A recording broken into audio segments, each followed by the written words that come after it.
नमस्कार दोस्तों, स्वागत है आप सभी का आज के मुख्य समाचार के इस वीडियो में, जहां हम आपके लिए लेकर आते हैं हर दिन देश और दुनिया की तमाम बड़ी खबरें। एक एक करके सभी बड़ी खबरों के बारे में आपको सटीक जानकारी देंगे।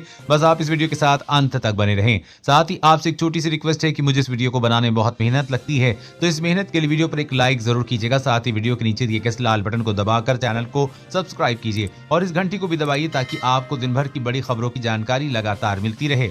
तो चलिए दोस्तों, एक एक करके सभी बड़ी खबरों के बारे में जान लेते हैं। तो दोस्तों, आज की पहली बड़ी खबर की अपडेट की बात करें तो चीन का इरादा क्या है, एलएसी के पास भारी संख्या में जड्डाए टैंक और जवान, रिपोर्ट में हुआ बड़ा खुलासा। जी हां, लद्दाख में वास्तविक नियंत्रण रेखा यानी कि एलएसी पर तनाव कम करने को लेकर मिलिट्री कमांडर स्तर की कई दौर की बातचीत के बावजूद लगता है कि चीन भारत को उकसाने वाली कार्रवाई से बाज नहीं आ रहा है। एक वीडियो सामने आया है जिसमें दिख रहा है कि चीन की पीपुल्स लिबरेशन आर्मी एलएसी के पास बड़ी तादाद में सैन्य जमावड़ा करने में जुटी हुई है। इस रिपोर्ट के मुताबिक चीन ने भारतीय सीमा से सटे इलाके में करीब 350 अत्याधुनिक युद्धक टैंकों समेत बड़ी संख्या में जवानों को उतार दिया है।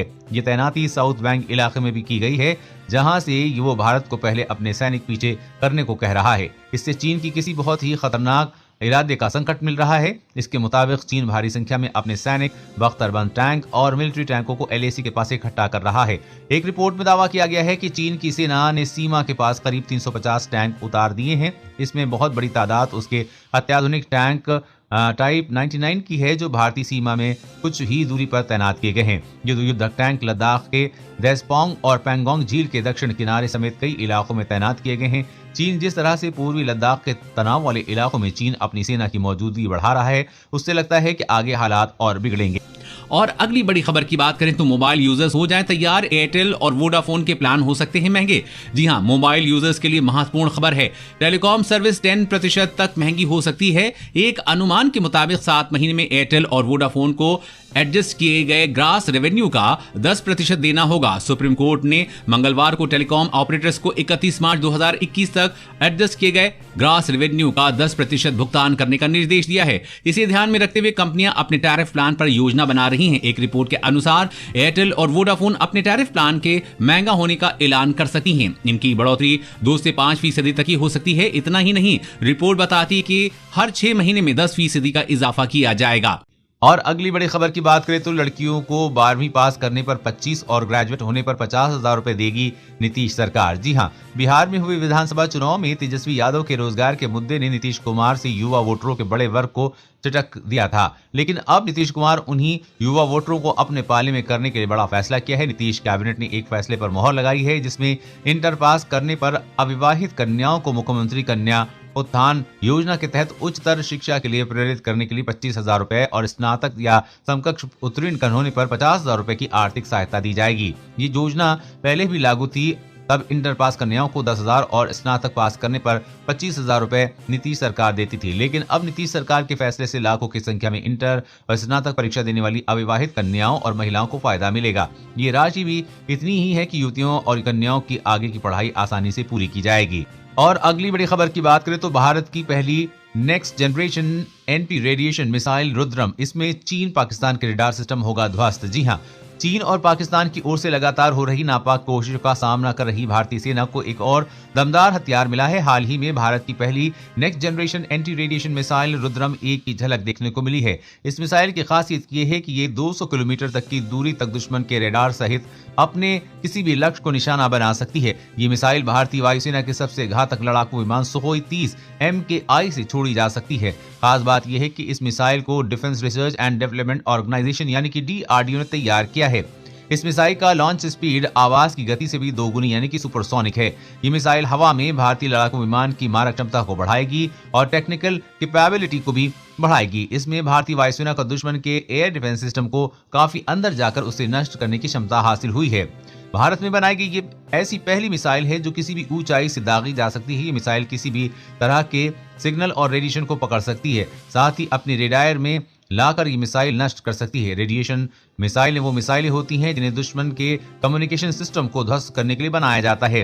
ये दुश्मन के रेडार, जैमर्स और यहां तक कि बातचीत के लिए इस्तेमाल होने वाले रेडियो के खिलाफ भी इस्तेमाल की जा सकती है। इन मिसाइलों से सेंसर लगे होते हैं जो रेडिएशन का सोर्स ढूंढते हैं, उसके करीब जाते ही मिसाइल फट जाती है। और अगली बड़ी खबर की बात करें तो मोदी सरकार का बेरोजगारों को तोहफा, अब गांवों की तरह छोटे शहरों में भी मनरेगा के तहत मिलेगा रोजगार। जी हां, सरकार बेरोजगारों को काम दिलाने के लिए कई योजनाएं बना रही है। इसी कड़ी में सरकार अपने रोजगार कार्यक्रम मनरेगा को गांवों के साथ शहरों में भी लाने की योजना बना रही है। ये रोजगार उन लोगों को शहरों में मिलेगा जो कोरोना से हुए लॉकडाउन की वजह से बेरोजगार हो गए हैं। अगर इस योजना को अमल में लाया गया तो शहरों में भी एक बड़ी आबादी को रोजगार मिल पाएगा। कोविड-19 ने शहरी इलाकों में लोगों पर बहुत ज्यादा असर डाला है। इसमें कामगारों के लिए बेरोजगारी की समस्या आ गई है।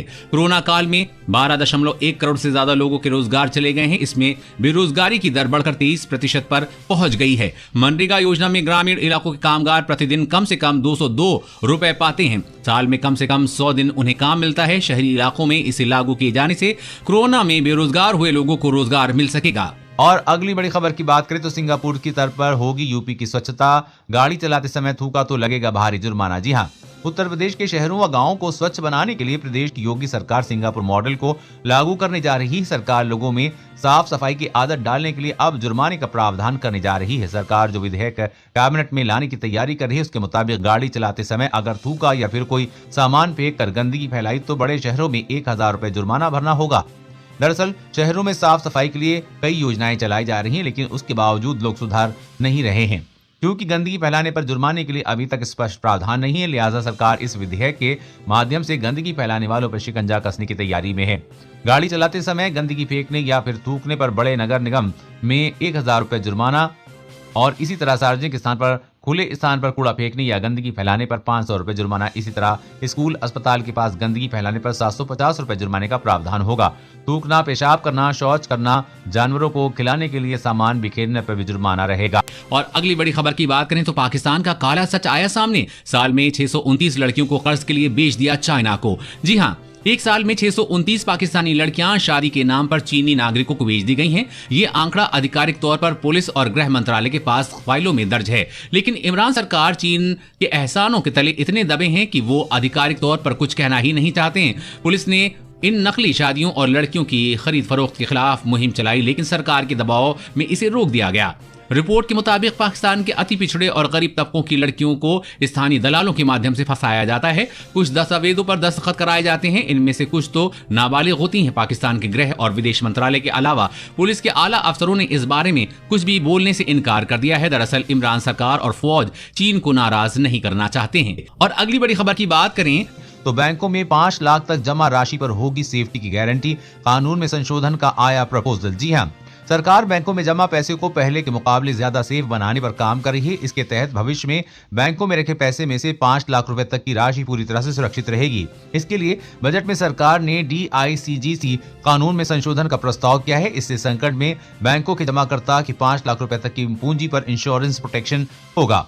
खबर के मुताबिक सरकार ने जमा बीमा एवं ऋण गारंटी निगम यानी कि DICGC कानून में संशोधन का प्रस्ताव करते हुए कहा कि राशियों पर बीमा संरक्षण को 5 गुना कर 5 लाख रुपए करने की घोषणा है।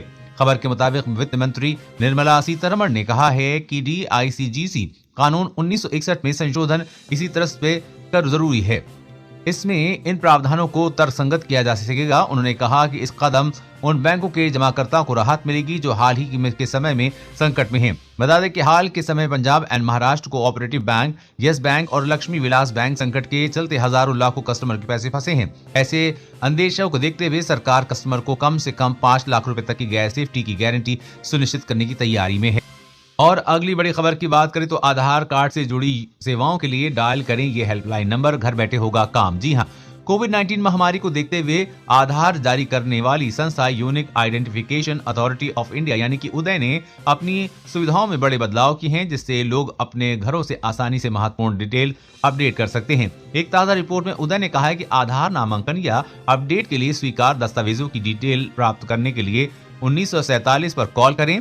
लोग अब किसी भी आधार केंद्र पर बनाए अपने आधार डिटेल से ऑनलाइन बदलाव कर सकते हैं। अब आप अपना नाम, जन्मतिथि, लिंग, पता और भाषा ऑनलाइन अपडेट कर सकते हैं, लेकिन परिवार के मुखिया या अभिभावक के डिटेल्स या बायोमेट्रिक अपडेट जैसी अन्य अपडेट के लिए मोबाइल नंबर को आधार से लिंक करने के लिए निवासी को आधार सेवा केंद्र या नामांकन या अपडेट सेंटर पर ही नहीं जाना होगा।